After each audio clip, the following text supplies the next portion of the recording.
ডাল্টনের আংশিক চাপ সূত্র যদি আমি খুব ভালো করে বুঝতে চাই, তাহলে আমার যে কনসেপ্টগুলা জানতে হবে সেটা হলো, নাম্বার ওয়ান, এই সূত্রটা কখন আমি অ্যাপ্লাই করতে পারবো, শর্তটা কি, মানে এই সূত্র কখন প্রয়োগ করতে পারবো। আর আংশিক চাপ কি এটা জানতে হবে, মূল ভগ্নাংশ কি এটা জানতে হবে, মোট চাপ কি এটা জানতে হবে। এই কয়েকটা জিনিস যদি আমি ভালো করে বুঝতে পারি, তাহলে সূত্রটা পুরোপুরি ক্লিয়ার হয়ে যাবে এবং সূত্রের প্রয়োগও ক্লিয়ার হয়ে যাবে। ওকে, তাহলে খেয়াল করো, আমরা যদি প্রথমে যাই শর্ত, মানে এই সূত্রটা একটা গ্যাসের ক্ষেত্রে হবে না। মনে করো এখানে আছে হাইড্রোজেন, এখানে আছে হাইড্রোজেন আর কার্বন ডাইঅক্সাইড। তাহলে আমি যদি বলি এই সূত্র কখন প্রয়োগ করা যাবে, উত্তর হলো এই ক্ষেত্রে। এই ক্ষেত্রে প্রয়োগ করা যাবে না। তাহলে এটা কি মিশ্রণ, এটা কি গ্যাসের মিশ্রণ না, মিশ্রণ। তাহলে যদি কখনো কোথাও গ্যাসের মিশ্রণ থাকে, তখনই কেবলমাত্র এই সূত্রটা অ্যাপ্লিকেবল, যোগ্য। ঠিক আছে, যদি শুধু একটা গ্যাস থাকে, তাহলে শুধু কার্বন ডাইঅক্সাইড আছে, এই ক্ষেত্রেও এই সূত্র প্রয়োগ করা যাবে না। কিন্তু যখন মিশ্রিত অবস্থায় আছে, তখন আমরা এটাকে প্রয়োগ করতে পারবো। তাহলে মূল কথাটা খেয়াল করো, ডাল্টনের আংশিক চাপ সূত্র গ্যাস মিশ্রণের ক্ষেত্রে প্রযোজ্য হবে। এটা গেল একটা। আরো একটা ব্যাপার আছে যে তাপমাত্রা স্থির থাকতে হবে। তাহলে খেয়াল করো, শর্ত ক, গ্যাস মিশ্রণ।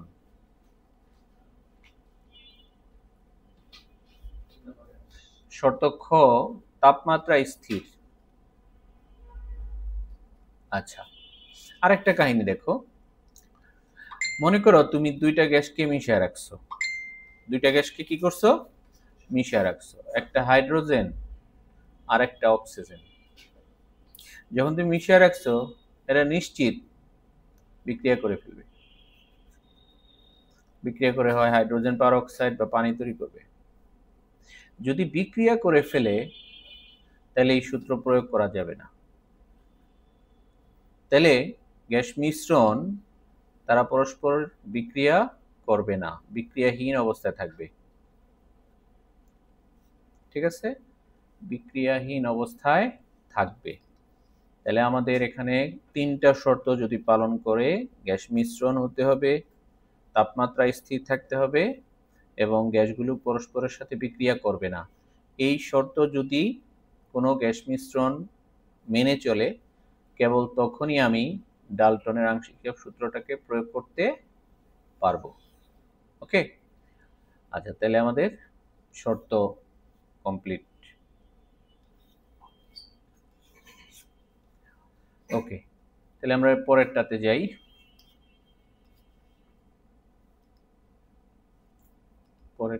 মূল ভগ্নাংশ আমাদের জানতে হবে। পরের ব্যাপার হলো মূল ভগ্নাংশ কি এটা জানতে হবে। আচ্ছা, খেয়াল করো, মনে করো একটা পাত্রের মধ্যে, আবদ্ধ পাত্র, এই পাত্রটা কি আবদ্ধ পাত্র, খোলা পাত্র না। আবদ্ধ পাত্রের মধ্যে তিনটা গ্যাস আছে, কার্বন ডাইঅক্সাইড আছে, নাইট্রোজেন আছে, হাইড্রোজেন আছে। এর মোল সংখ্যা ধরলাম আমরা 1 মোল। কার্বন ডাইঅক্সাইডের মোল সংখ্যা কত, 1। নাইট্রোজেনের মোল সংখ্যা ধরলাম 2, হাইড্রোজেনের মোল সংখ্যা ধরলাম আমরা 3। এই তিনটা গ্যাস 1 মোল, 2 মোল, 3 মোল হিসেবে মিশ্রিত আছে। আচ্ছা, তাহলে বলো তো, এখানে কার্বন ডাইঅক্সাইডের মোল সংখ্যা হলো 1, নাইট্রোজেনের মোল সংখ্যা 2, হাইড্রোজেনের মোল সংখ্যা 3, আর মোট মোল সংখ্যা টোটাল 1 যোগ 2 যোগ 3, তাই না, 6। তাহলে মনে রাখবা, মূল ভগ্নাংশকে আমরা এই অক্ষরটা দিয়ে প্রকাশ করি। এই অক্ষরটা এক্স না, চাই বা কাই। ঠিক আছে, এই অক্ষরটার নাম কি, কাই। তাহলে আমি যদি কাই কার্বন ডাইঅক্সাইড, অর্থাৎ কার্বন ডাইঅক্সাইডের মূল ভগ্নাংশ বের করতে চাই, তাহলে কার্বন ডাইঅক্সাইডের মোল সংখ্যা ভাগ মোট মোল সংখ্যা, তার মানে 1/6। তারপর আমরা যদি নাইট্রোজেনেরটা বের করতে যাই, নাইট্রোজেনের মোল সংখ্যা ভাগ মোট মোল সংখ্যা 2/6। একইভাবে হাইড্রোজেনের মোল সংখ্যা ডিভাইডেড বাই মোট মোল সংখ্যা, অর্থাৎ 3/6, তাই তো? তাহলে একটি উপাদানের মোল সংখ্যাকে মিশ্রণের মোট মোল সংখ্যা দিয়ে ভাগ করলে সেই ভাগফলটিকে বলা হয় মোল ভগ্নাংশ। এই সংজ্ঞা আমরা মনে হয় এর আগে 4র্থ অধ্যায়ে পড়ছি ফার্স্ট পেপারের। ওকে, তাহলে আমাদের এখানে আরো তো ঝামেলা নাই, আমরা পরের পেজে চলে যাই। আংশিক চাপ। আচ্ছা, খেয়াল করো, মনে করো আমরা একটু আগে যেটা দেখলাম, ওর মোল সংখ্যা 1, ওর মোল সংখ্যা 2, ওর মোল সংখ্যা 3, আর এই 3টা গ্যাস পাত্রের দেয়ালে যে মোট চাপ প্রয়োগ করে সেটাকে আমরা ধরলাম মনে করো 18 এটিএম। মোট চাপ 18 এটিএম, 3টা গ্যাস একত্রে যে চাপ দিচ্ছে।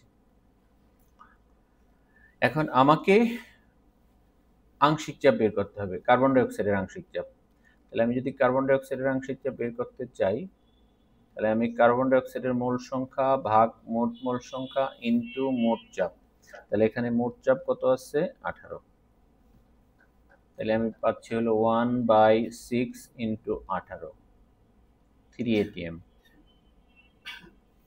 তারপর নাইট্রোজেন, তাহলে নাইট্রোজেনের মোল সংখ্যা ভাগ মোট মোল সংখ্যা ইনটু পি, তাহলে 2/6 ইনটু 18, তাহলে এটা হচ্ছে 6। তারপর হাইড্রোজেনের মোল সংখ্যা ভাগ মোট মোল সংখ্যা ইনটু মোট চাপ, 3/6 ইনটু 18, তাহলে এটা হলো 9। তাহলে খেয়াল করো, এই 3টাকে যদি আমরা যোগ করি, carbon die oxide plus nitrogen plus হাইড্রোজেনের আংশিক চাপ সমান সমান কত দাঁড়ালো? 3 যোগ 6 যোগ 9 মানে 18, তাই না? তাহলে খেয়াল করো, 18-র একটা অংশ কার? কার্বন ডাই অক্সাইডের। আর একটা অংশ কার? নাইট্রোজেনের। আর একটা অংশ কার? হাইড্রোজেনের। তাহলে মোট চাপের যে অংশটা একটা নির্দিষ্ট গ্যাসে সেটাই তার আংশিক চাপ। এখন আংশিক চাপকে আমরা এইভাবে যদি বলি, তাহলে সংজ্ঞাটা তোমাকে হয়তো বা টিচাররা অ্যাকসেপ্ট করবে না, নাম্বার দিবে না। তাহলে তুমি কিভাবে সংজ্ঞা দিবা? তুমি দিবা এইভাবে যে এই যে বিষয়টা, এটা মানে কি? মোল ভগ্নাংশ। তাহলে এটা হলো আংশিক চাপ, ছোট হাতের পি, এটা হলো মূল ভগ্নাংশ, আর এটা হলো মোট চাপ। তাহলে এটা যদি কার্বন ডাই অক্সাইড হয় তাহলে এটাও কার্বন ডাই অক্সাইড হবে, এটা যদি নাইট্রোজেন হয় তাহলে এটাও নাইট্রোজেন হবে। মোট চাপ পি স্থির, তাই না? তাহলে একটা উপাদানের আংশিক মূল ভগ্নাংশের সাথে মোট চাপ গুণ করলে সেই গুণফলটাকে বলে ওই উপাদানের আংশিক চাপ, তাই না? তাহলে আংশিক চাপের সংজ্ঞাটা কি দিতে পারি আমরা? কোনো গ্যাস মিশ্রণের, এখানে কথা হলো বিক্রিয়া করতে পারবে না, ওই কথাটা বলতে হবে। পরস্পর বিক্রিয়াহীন কোনো গ্যাস মিশ্রণের সংজ্ঞাটা এইভাবে দিই আমরা, আংশিক চাপের সংজ্ঞাটা এইভাবে দিই, পরস্পর বিক্রিয়াহীন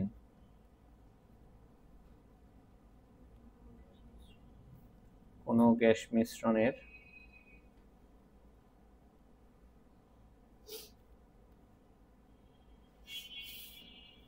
যে কোনো একটি উপাদানের মূল ভগ্নাংশের সাথে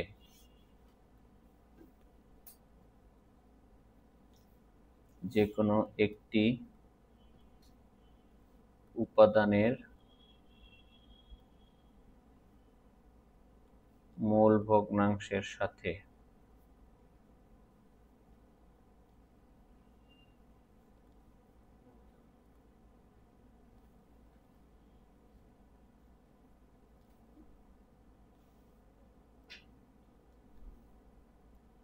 মোট চাপ গুণ করলে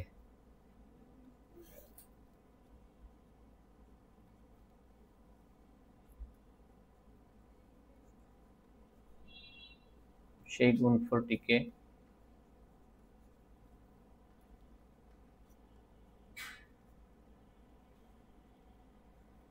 উক্ত উপাদানের আংশিক চাপ বলে।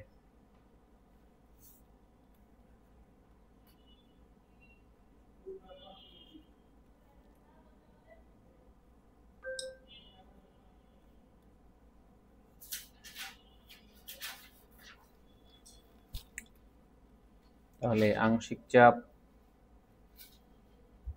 সমান সমান মূল ভগ্নাংশ ইনটু মোট চাপ।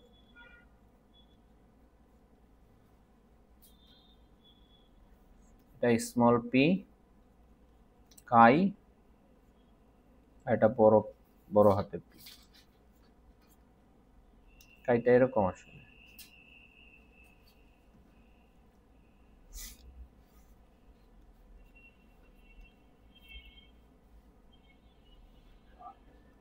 ওকে ওকে, তাহলে আমাদের এটা গেল। আমরা এরপরে চলে যাচ্ছি মোট চাপ। তাহলে গ্যাস মিশ্রণ মানে মিশ্রণে যে কটা গ্যাস একত্রে থাকে তারা প্রত্যেকে আলাদা আলাদা চাপ দেয়। তাদের টোটাল যে চাপটা একত্রে যে চাপ দেয় পাত্রে দিলে সেটাই হলো তাদের মোট চাপ। তাহলে সংজ্ঞাটা আমরা এইভাবে দিতে পারি। মোট চাপের সংজ্ঞাটা পরস্পর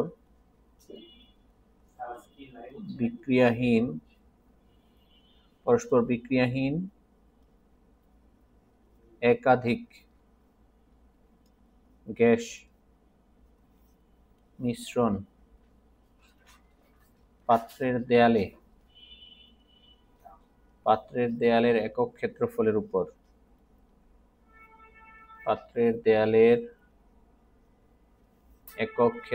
উপর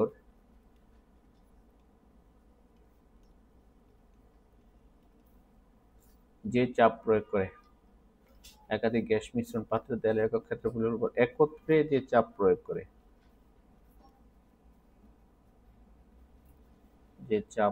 করে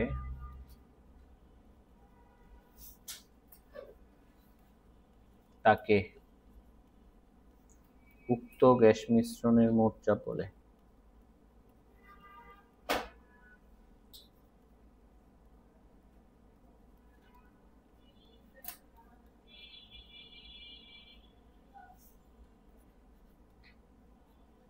ওকে, এবার মূল সূত্রটা কি দেখো, সূত্রের বিবৃতি। সূত্রটা যদি আমরা লিখি তাহলে লিখবো এরকম: মোট চাপ সমান আংশিক চাপের সমষ্টি।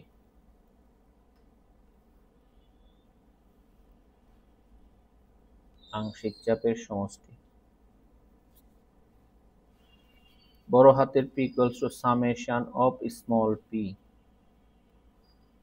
1 থেকে n পর্যন্ত। n এর মান 1 থেকে n পর্যন্ত। আচ্ছা, তাহলে আমরা বিবৃতিটা এভাবে দিতে পারি: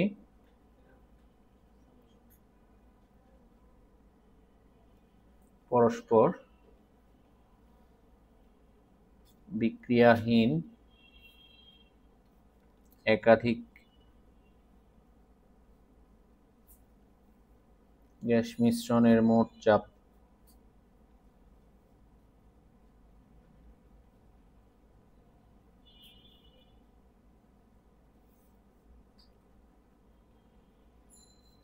মিশ্রণের প্রতিটি উপাদানের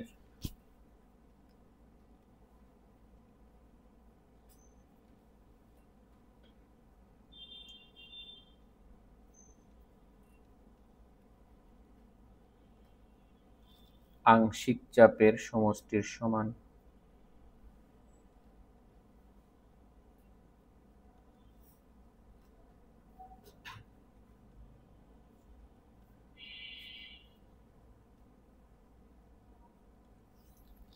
ওকে, এবার দেখো আমরা প্রমাণ করব। মনে করো আমরা ধরে নিলাম এটার মোল সংখ্যা n1, এর মোল সংখ্যা n2, এর মোল সংখ্যা n3, এর আংশিক চাপ ছোট হাতের p1, এর আংশিক চাপ ছোট হাতের p2, এর আংশিক চাপ ছোট হাতের p3, আর মোট চাপ বড় হাতের p। মোট মোল সংখ্যা n সমান n1 plus n2 plus n3। আর এই পাত্রে গ্যাসগুলোর তাপমাত্রা ফিক্সড T। বড় হাতের টি। আবার বলছি, আমরা খেয়াল করো, চিত্রটাকে হিজিবিজি হয়ে গেল, প্রয়োজন আবার আঁকি নাকি? আমরা একটা পাত্রের মধ্যে তিনটা গ্যাস আছে, তিনটা গ্যাসের আংশিক চাপ P1, P2, P3, মূল সংখ্যা N1, N2, N3, মোট চাপ P, মোট মূল সংখ্যা N = N1 + N2 + N3, আর এই পাত্রের তাপমাত্রা T এবং পাত্রের আয়তন V। পাত্রের আয়তন কি? V। ঠিক আছে? তাইলে আদর্শ গ্যাসের সূত্র অনুসারে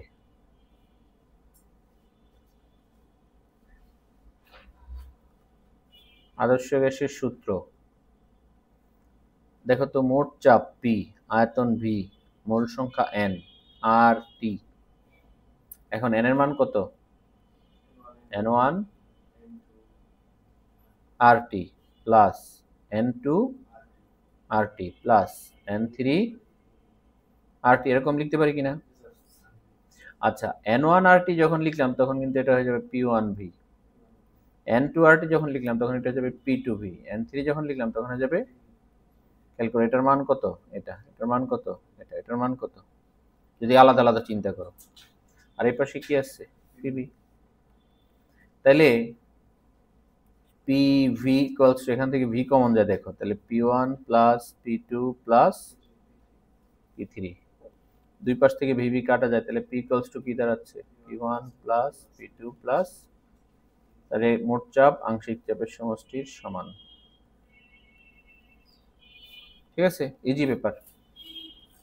আচ্ছা, এবার আমরা ডাল্টনের আংশিক চাপ সূত্রের প্রয়োগে যাচ্ছি। প্রয়োগ 1, এবং এটা ইম্পর্টেন্ট, দেখো অনেক ইম্পর্টেন্ট। মনে করো দুইটা পাত্র, এই দুইটা পাত্রের মধ্যে আলাদাভাবে এ গ্যাস আছে, বি গ্যাস আছে। আমরা ধরে নিলাম এই গ্যাসের চাপ PA, আয়তন VA, এই পাত্রের আয়তন VA, এই গ্যাসের চাপ PB, আয়তন VB, আর দুইটা পাত্রের তাপমাত্রা স্থির T। তাপমাত্রা কি আছে? T। ঠিক আছে, আমরা কি বুঝছি? এটা স্টপার, এটা স্টপার বা স্টপ কর্ক। দুইটা পাত্রকে কি করে রাখছে? আলাদা করে রাখছে। ঠিক আছে, আচ্ছা, তাহলে খেয়াল করো, এখানে কি কোনো গ্যাস মিশ্রণ আছে? মিশ্রণ না, কিন্তু এখানে কি আমি ডাল্টনের আংশিক চাপ সূত্র প্রয়োগ করতে পারবো? পারবো না। স্টপ করব, স্মট কই বলি, স্টপ কর। আচ্ছা, এবার দেখো স্টপ কর কাছে, খেয়াল করো, এই স্টপ কর ছিল, আমরা এবার স্টপ কর খুলে দিলাম। এখন কি এই গ্যাস আর এক পাত্রে থাকবে না দুই পাত্রে মিশ্রিত হয়ে যাবে? দুই পাত্রে মিশ্রিত হয়ে গেলে এখন খেয়াল করো তো, উভয় গ্যাসের আয়তন কত হইল?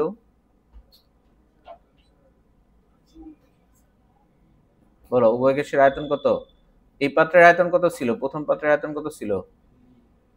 VA, আর ওই পাত্রের আয়তন কত ছিল?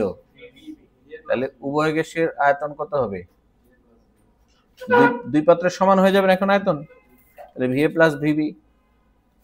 আচ্ছা, তাহলে এখন আয়তন কিন্তু VA প্লাস VB। তাহলে এবার খেয়াল করো, আমরা যদি দুইটা একটু চিন্তা করি, এটা ধরলাম মিশ্রণের আগে, মিশ্রণের আগে এই গ্যাসের জন্য চাপ কত ছিল না? PA ছিল না এর আগে? এই যে চাপ কত ছিল? PA। আয়তন কত ছিল? আয়তন ছিল VA।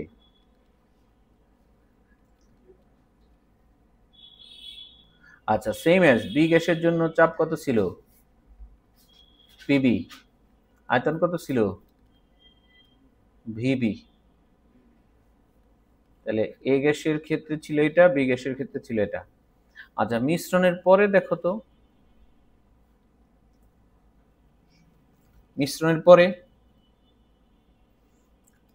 এ গ্যাসের চাপ এখন কি আর এটা চাপ থাকবে না আংশিক চাপ হয়ে যাবে?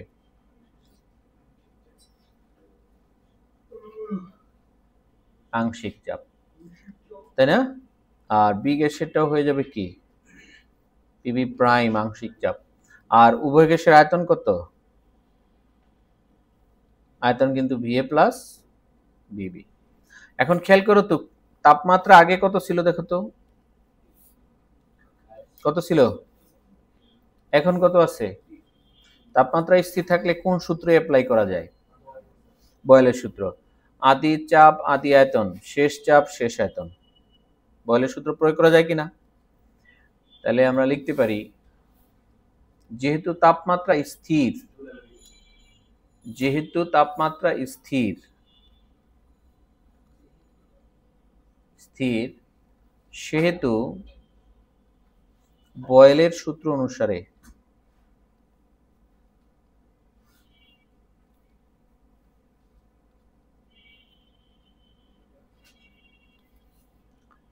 এ গ্যাসের জন্য লিখতে পারি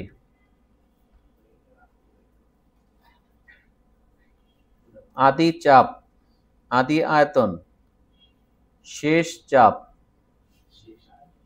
শেষ আয়তন। ঠিক না? তাহলে খেয়াল করো আমি এখান থেকে এই যে এ গ্যাসের আংশিক চাপ পেয়ে গেছি পি এ ভি এ, কি করলাম এটা বি লিখছি কেন, লিখছি এ গ্যাসের জন্য দুইটাই হবে তাই না, V A divided by V A plus VB. না এটা ঠিক আছে, এটা তো দুইটার মোট আয়তন তো একত্রে হয়েছে। ওকে, আচ্ছা তাইলে অনুরূপে যদি আমি বি গ্যাসেরটা বের করি,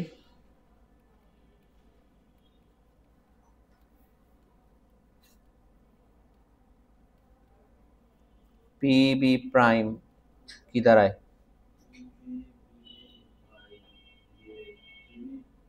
ভিএ প্লাস বিবি। এটা যদি দাও 1 নং, এটা যদি দাও 2 নং। এখন খেয়াল করো এটা কিন্তু আংশিক চাপ, এটা কি, এটা কি, তাহলে দুইটা আংশিক চাপকে যোগ করলে কি পাবো, মোট চাপ। তাহলে এখন আমি যদি লিখি সুতরাং মোট চাপ বড় হাতের P equals to P A prime plus PB prime. 1 এবং 2 নং থেকে মান যদি বসাই দিই তাহলে এখানে পি এ ভি এ দিছিলাম, এখানে পাশে লিখবো side note PB VB divided by VA plus VB.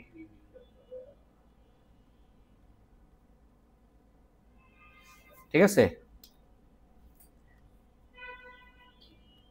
এই এখন খেয়াল করো তো আমি এখান থেকে কি পাচ্ছি, V A plus V B, P A V A plus P B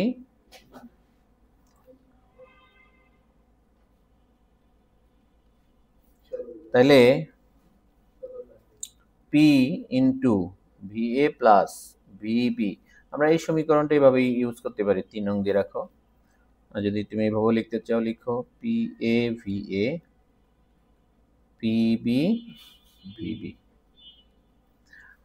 তাহলে এই সমীকরণ ব্যবহার করে আমাদের অঙ্ক করতে হবে, এবং এই টাইপের অঙ্ক অনেকবার পরীক্ষায় আসছে। অনুরূপে যদি তুমি দেখাইতে চাও যে এখানে দুইটা পাত্র ছিল না, এরকম কয়টা পাত্র ছিল, একটা দুইটা, এখন আমি এরকম মনে করো হাজার হাজার পাত্র যোগ করতে চাই, একটার সাথে একটা হাজার হাজার গ্যাস আছে, সবার সাথে যোগ আছে,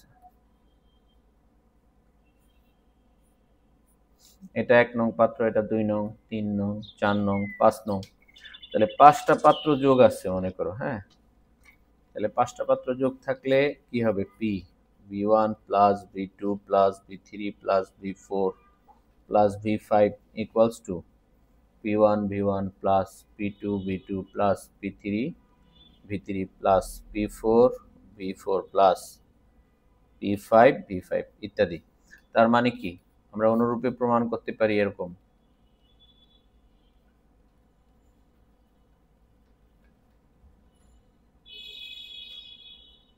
পিএন ভিএন। ঠিক আছে, তাহলে এই সূত্র দিয়ে পরীক্ষায় অঙ্ক আসে নাই এমন কোনো বছর নাই, প্রতি বছর আসছে।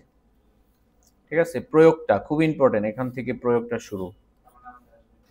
ঠিক আছে, মিশ্রিত করার আগে, এটা কিন্তু মিশ্রণের আগে, মিশ্রণের আগে।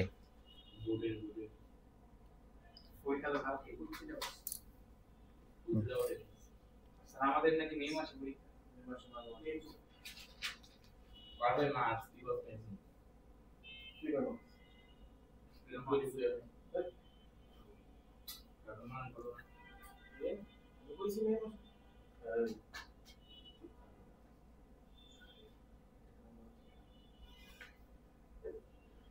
ওকে সবাই,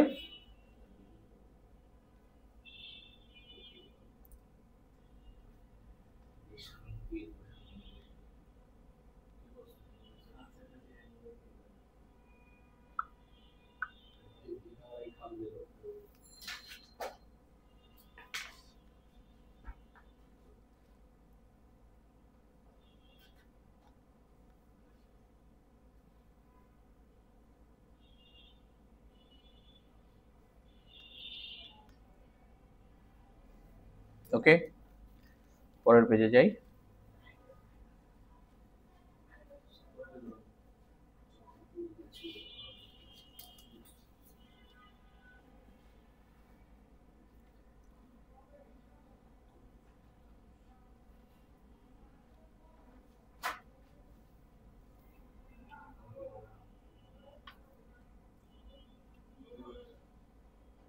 সবাই ক্লিয়ার এতটুকু?